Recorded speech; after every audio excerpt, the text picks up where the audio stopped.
కంటే ముందు ఛాలెంజ్ చేసి ఆగస్టు 15 కల్లా 2 లక్షల రూపాయలు రుణమాఫీ చేస్తామని ఛాలెంజ్ విసిరి ఆగస్టు 15కి 2 లక్షల రూపాయలు రుణమాఫీ చేస్తున్నటువంటి చరిత్ర కూడా ఈ దేశంలో ఎక్కడా లేదు. అందుకే ఈరోజు చరిత్రలో లిఖించదగినటువంటి రోజు 2 లక్షల రూపాయలు ఒకటేసారి ఈ రాష్ట్రంలో ఉన్నటువంటి రైతులకి రుణమాఫీ చేయటం అనేది సాధ్యం కాని పని అని చెప్పి అందరూ అనుకున్నారు. నిజమే, నేను కూడా అనుకున్నాను. ఎన్నికల కంటే ముందు ప్రకటించినప్పుడు కానీ లేకపోతే ఎన్నికల తర్వాత పార్లమెంట్ ఎన్నికల కంటే ముందు ఈ రాష్ట్ర ముఖ్యమంత్రి ఛాలెంజ్ చేసినప్పుడు కూడా ఆందోళన చెందాను. 2 లక్షల రూపాయలు ఒకటేసారి, అది కూడా ఆగస్టు 15 కల్లా చేస్తామని ఛాలెంజ్ ఎందుకు చేయాలి, మనకి సమయం ఉంది కదా అని అనుకున్నాను.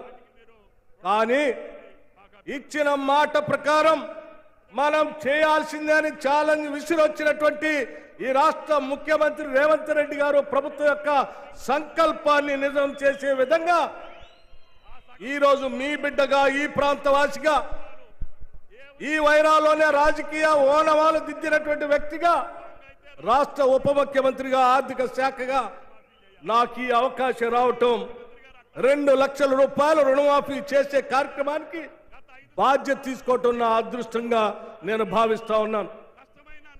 నిజంగా కాంగ్రెస్ పార్టీకి, రాష్ట్ర ముఖ్యమంత్రికి, కేంద్ర నాయకత్వానికి, రాష్ట్ర మంత్రి మండలందరికీ కూడా నేను కృతజ్ఞతలు తెలియజేస్తా ఉన్నాను ఈ అవకాశం నాకు కల్పించినందుకు. మిత్రులారా, రైతులకి 2 లక్షల రూపాయల రుణమాఫీ అనంటే ఒక్కసారి ఊహించండి.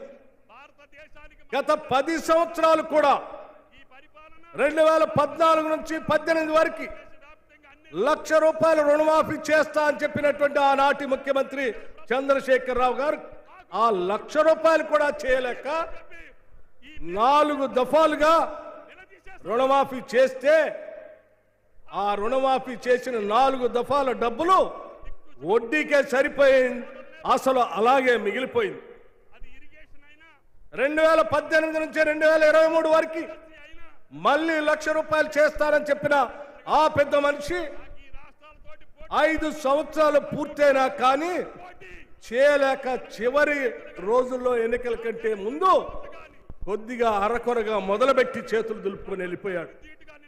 అంటే 10 సంవత్సరాలలో 10 సంవత్సరాల సమయంలో కేవలం 1 లక్ష రూపాయలు కూడా రుణమాఫీ చేయలేనటువంటి ఆనాటి ప్రభుత్వం ఎక్కడా కేవలం 15 రోజుల్లోనే 2 లక్షల వరకు రుణమాఫీ చేస్తామని ఛాలెంజ్ చేసి చూపిస్తున్న ఈ ఇందిరమ్మ ప్రభుత్వం ఎక్కడో ఒక్కసారి ఆలోచన చేయండి అని మీ అందరికీ నేను విజ్ఞప్తి చేస్తా ఉన్నాను.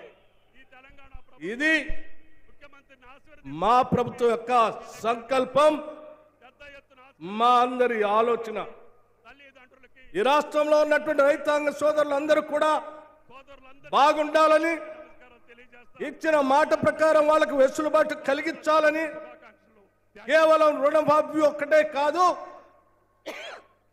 మిగతా రైతాంగ సోదరులకు సంబంధించిన అనేక అంశాలకు సంబంధించిన నిధులు కూడా రిలీజ్ చేయాలని చెప్పి ఆలోచనతో ఈ దేశ చరిత్రలో ఎవరు వ్యవసాయ శాఖ కేటాయించినంత నిధులు, ఇంతవరకు ఈ రాష్ట్రంలో ఎప్పుడు కేటాయించినటువంటి నిధులు 72,000 కోట్ల రూపాయలు వ్యవసాయ రంగానికి, అనుబంధ రంగానికి కేటాయించినటువంటి ప్రభుత్వం మన ప్రభుత్వం, ఇందిరమ్మ ప్రభుత్వం. ఇది నభూతో నభవిష్యత్. ఒక పక్కన ఈ రకంగా రైతాంగ సోదరుల కోసం పెద్ద ఎత్తున ఆలోచన చేసి రుణమాఫీ చేసుకుంటూ పోతా ఉన్నాం. ఆ చేసుకునేటువంటి శుభ కార్యక్రమం ఈరోజు వైరాలో ముఖ్యమంత్రి గారు నా తర్వాత మాట్లాడేటప్పుడు వారు మాట్లాడి ఆదేశాలు ఇచ్చిన మరుక్షణం నుంచే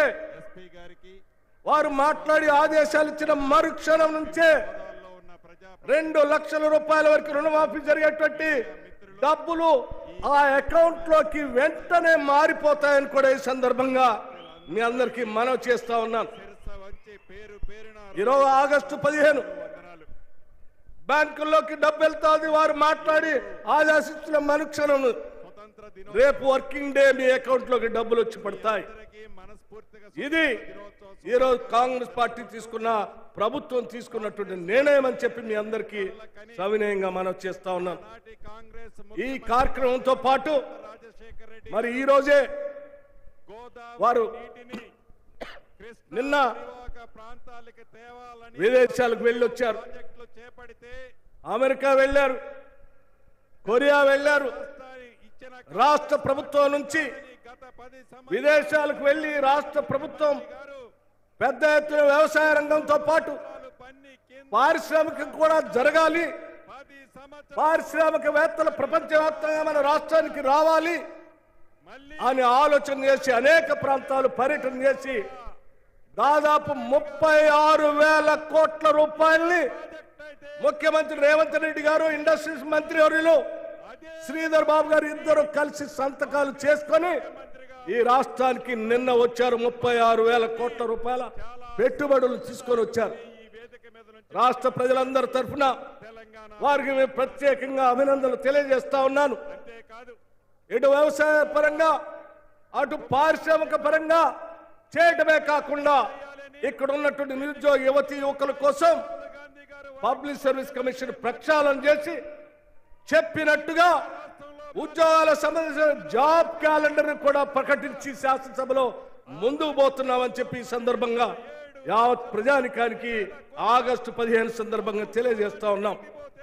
ఇది ఒక పక్క కార్యక్రమం అయితే మరి ఈ రోజు ఖమ్మం జిల్లాలో అందరూ మాట్లాడుతున్నటువంటి సీతారామ ప్రాజెక్టు గురించి కూడా మనం